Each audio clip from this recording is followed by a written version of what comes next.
Bonjour, ani apikish makwa dishnakas, makwate dishnakas, makwarodem neashingaming and donjaba.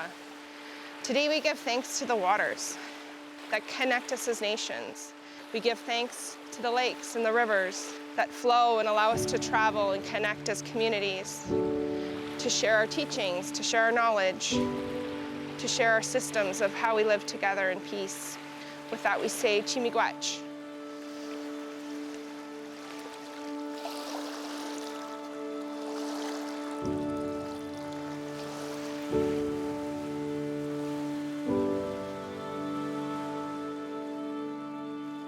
The Nuclear Waste Management Organization is responsible for the safe, long-term management of all of Canada's used nuclear fuel, and really making sure that we're protecting people and the environment in that process.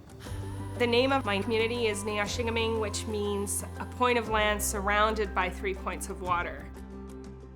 Within an Indigenous worldview, we really see water as Mother Earth's lifeline. It really is that thread of life to all creation. I think what Indigenous nations are asking people globally is to understand that connection. We really think about the next 7 generations and how we're making decisions. But in our work, it's important that we're learning from the wisdom of our ancestors and then thinking about the best for the future generations, and that we're not adding burden to the decisions they have to make, that they have clean drinking water, that they have lakes and rivers that they can swim in, that they have beautiful rainwaters falling down to cleanse them.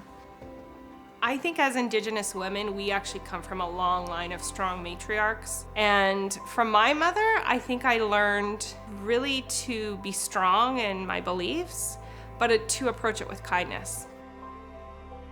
As an Indigenous person working within kind of that technical space, I really see my role as kind of a bridge between both those ways of knowing. So it's breaking down those silos that exist within colonialistic systems that have been really driven to kind of push heart intelligence down. And by leaning on the richness and sophistication of Indigenous knowledge or Indigenous science in that work, it really just adds another layer on.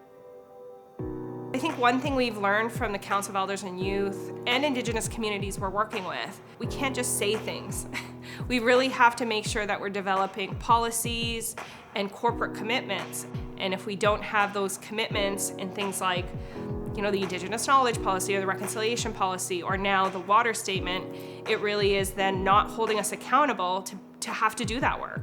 The purpose of the water statement is to make sure we're making a commitment to water protection in all aspects of our work. Its purpose is to ensure that we're working with community and understanding their priorities. And so what we did is we worked with Indigenous communities that had women's circles and brought it to them as a draft, a very early draft, to get their feedback and say, what do you think?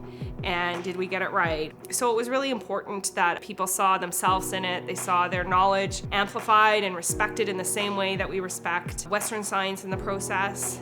And so we also have to think about how are we acknowledging not only the people that we're working with in that area, but the land that we're working with, listening to the land and then incorporating that voice into shaping who we are as an organization. The water statement is that kind of foundational piece to make sure that we are making those commitments. I think it will be vital to our success.